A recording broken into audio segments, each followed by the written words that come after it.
What if the person you trust most is actually the architect of your destruction? You think you're in control, but what if your entire reality is a scripted nightmare designed to break your spirit? In the sweltering, suffocating heat of the Guyanese jungle, over 900 people chose to drink a cocktail of cyanide and death, following a man who promised them a utopia that was nothing more than a mass grave. It was the Jonestown Massacre, a day that redefined our collective understanding of human obedience and the terrifying fragility of the mind. But how does a sane, functioning person end up there? It starts with a whisper. It starts with a promise. And it ends in a silence so profound it still echoes across the decades. We are looking at the dark side of human nature, where the line between faith and horror dissolves into nothingness. But that wasn't even the worst part. The real danger isn't the violence, it's the psychological architecture that makes the violence possible. Let's descend into the abyss. The year was 1978. Jim Jones, a man who claimed to be a prophet of social justice, turned a remote agricultural project into a living hell. People weren't just dying, they were being systematically erased from their own lives. Families were separated, children were forced to act as spies against their own parents, and the promise of a socialist paradise turned into a prison camp surrounded by armed guards and the impenetrable wall of the jungle. The psychological pressure was unbearable. Jones used sleep deprivation, public humiliation, and constant fear to strip away the individuality of his followers, piece by piece. He convinced them that the world outside was inherently evil, that the government was coming to destroy them, and that he was the only vessel of salvation left on Earth. When the final act came, he didn't just suggest suicide, he orchestrated a revolutionary suicide. He forced mothers to feed their children poison before taking it themselves. The sheer scale of the tragedy is still difficult to comprehend. It wasn't just madness, it was a cold, calculated exercise in total, absolute control. And then something even more disturbing happened. The world watched, horrified, but the lessons were quickly forgotten. Why are we so susceptible to these monsters? It's all about the mechanics of psychological manipulation. It's a precise, clinical science. They call it coercive persuasion. First, you isolate the target. You systematically cut them off from their friends, their family, their jobs, and their hobbies. You make them believe that their old life was a lie, a hollow existence, and that only in the group can they find the ultimate truth. Then, you introduce this love bombing, an overwhelming, synthetic shower of affection and validation that makes the recruit feel like they finally belong somewhere special. It's addictive. It's like a potent drug. But once they're hooked, the shift begins. The love turns into critique, the critique turns into punishment, and the punishment becomes a way of life. They replace your identity with a new one. They tell you who to love, what to eat, when to sleep, and how to think. You're no longer a person, you're an asset. You're a cog in a machine that serves only the leader. Does that sound like a choice to you? Most victims don't even realize they're being controlled until it's far too late to turn back. They are trapped in a feedback loop of fear and dependence. The leader becomes their entire world, their moral compass, and their final authority. It's a terrifying form of psychological slavery that can happen to anyone. But how do these leaders actually do it? It's not just about charisma or a loud voice. It's about creating a reality where the leader is the only source of truth. They use complex linguistic patterns, repetitive chanting, and sensory overload to bypass the critical thinking centers of the brain.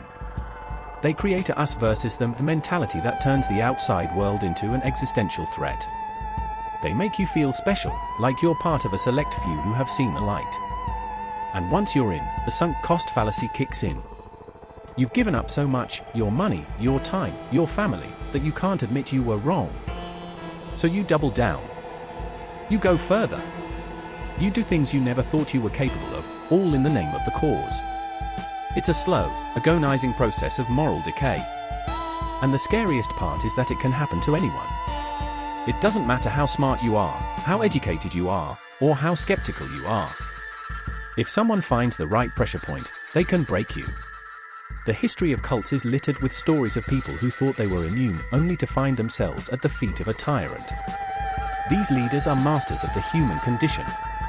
They understand our deepest insecurities, our need for belonging, and our primal fear of death. They weaponize these emotions. They turn our own humanity against us. It's a dark, clinical, and utterly fascinating process to observe from the outside, but it's a living nightmare to endure. Think about the rituals. They are the glue that keeps the cult together.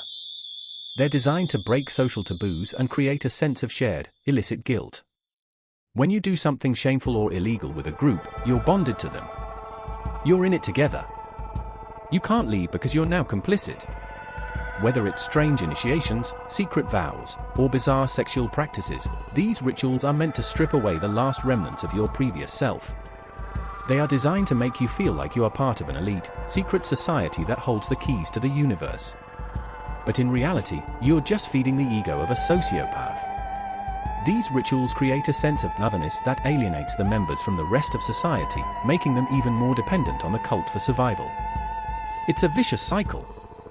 The more deviant the ritual, the more isolated the member becomes. The more isolated they are, the more they rely on the group for their sense of reality. And the more they rely on the group, the more they are willing to do whatever the leader demands. It's a masterclass in behavioral control that has been refined over centuries.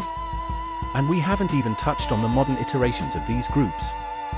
Today, they don't need a jungle. They have the internet. They have social media. They can target vulnerable people in their own bedrooms. They use self-help seminars, wellness retreats, and online forums to recruit new members.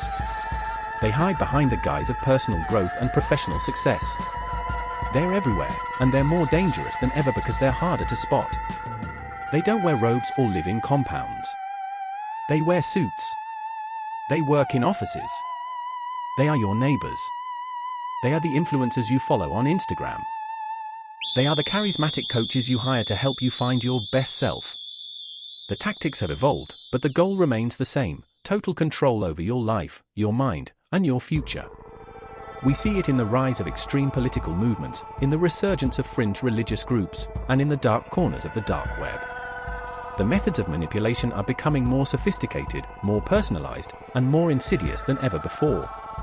We are living in an age where truth is subjective and reality is whatever you can convince people to believe. This is the new frontier of the cult phenomenon. It's not about religion anymore, it's about raw power. It's about the desire to dominate and the human tendency to submit. It's a battle for the soul of the individual, and it's happening right now, in the shadows of our modern world. We look at these events and we think, I would never do that. But that's exactly what the victims thought. They thought they were the smart ones. They thought they were the enlightened ones. And yet, they ended up lost. We have to be vigilant. We have to question everything. We have to protect our autonomy with everything we have. Because once you lose your grip on reality, you're at the mercy of someone who doesn't care about your well-being. Someone who only cares about their own power. These stories are a warning. They are a mirror held up to our own vulnerabilities. They show us what we are capable of when we let go of our critical thinking and surrender to the influence of a predator. The history of cults is a history of our own failure to recognize the danger until it's far too late. But maybe, by understanding the mechanics, we can learn to spot the signs before the trap snaps shut.